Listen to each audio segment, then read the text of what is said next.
Hello, fellow explorers. Socrates once said, "The true wisdom is knowing that you know nothing."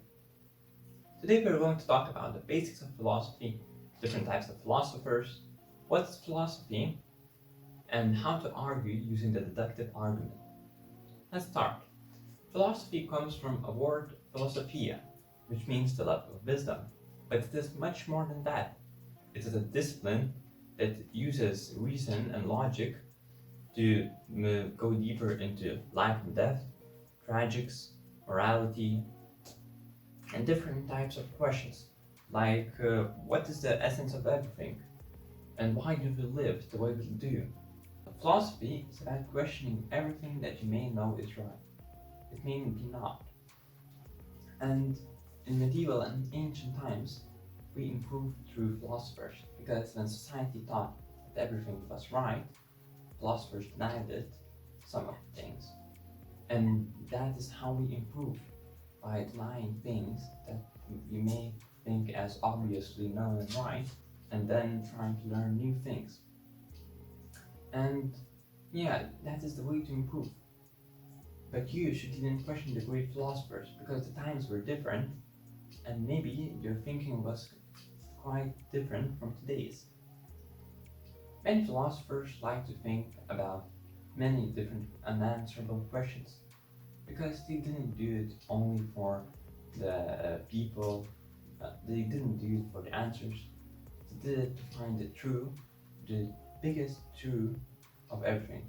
They wanted to find the real thing. I don't know what it is, but it's like a concept. Like, what is the truest thing of truth? What is the absolute truth? And that is what they were seeking.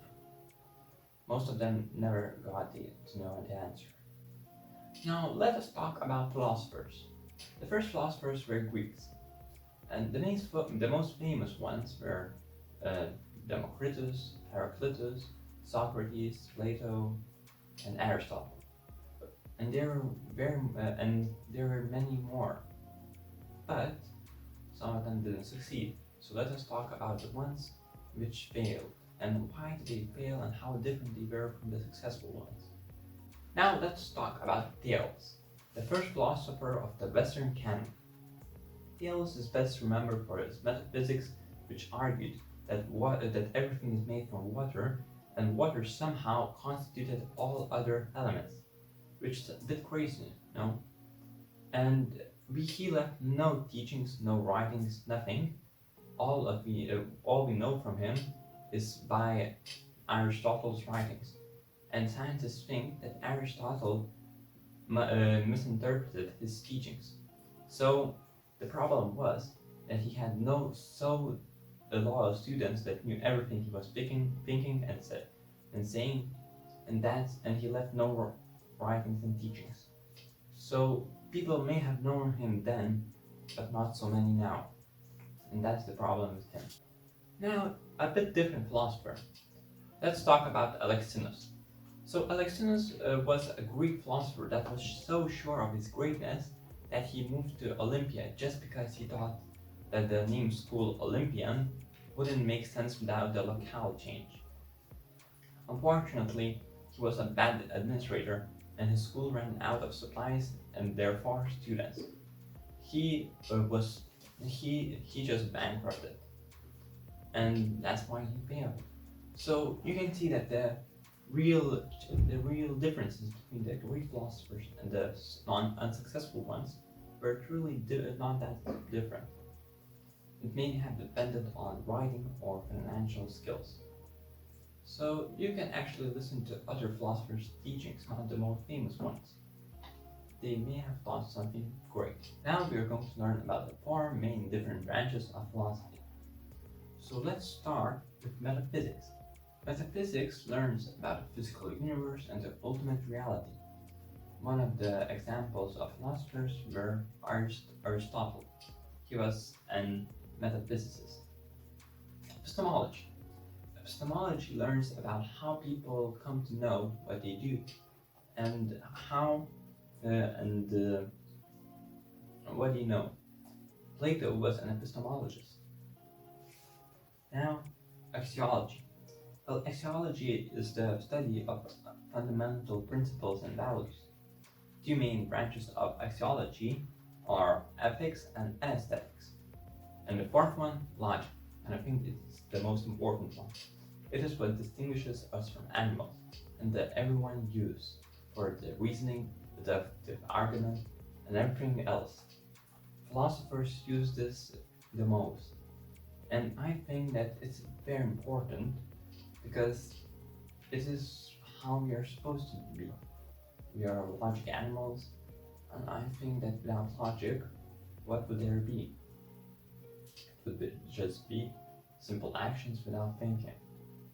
And logic is very, very important in philosophy because it helps us to make our cases and to do everything. If you ever try to argue with someone about a painting, politics, or something different, you may have noticed how rational people can be. And how can you persuade them to your side that they would become logical? Yes, you guessed it, by deductive reasoning. We always use arguments even if we do not know it. For example, when trying to persuade our parents to buy us something, or just simply picking out a place to eat with your friends. But some people confuse logical argument with just shouting your opinion more loudly than the other party. And know that the other person's opinion will not change if you change your sound. You must use logic and reasoning. So how to do that? Well, let's go back to Plato's or Socrates' times. Which one do you prefer? Plato believed in the tripartite soul. It means that we have three parts in our soul which influences our thinking and everyday lives. So, let's start. The first one is logical part. It influences our how we react and how we think. It is the most important one, and it always seeks the truth. Then we have physical desires part. This is the part that makes you eat unhealthy food even if you know it's unhealthy. It's the part that wants for you to protect yourself. It's the part of other sexual physical desires. Then there's another part.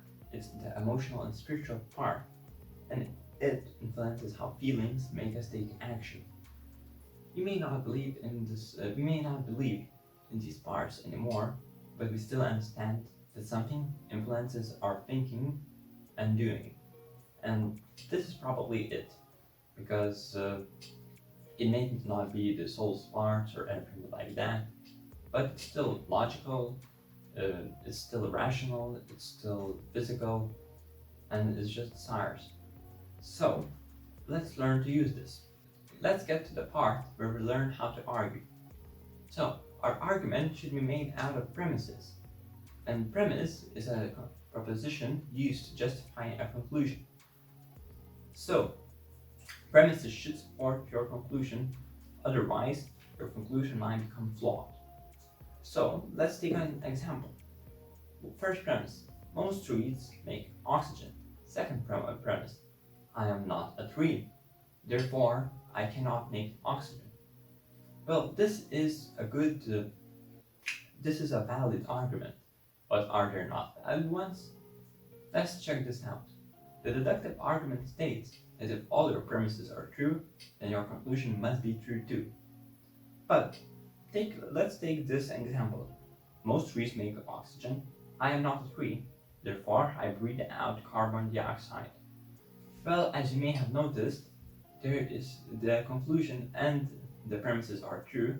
There is nothing in common between that the trees make oxygen and that I breathe out carbon dioxide. So this is correct, but not valid. So remember, valid does not equal correct. So that is it for today, guys. If you learned something, please like, subscribe, and hit that notification bells for the YouTube algorithm. See you in another video. Bye.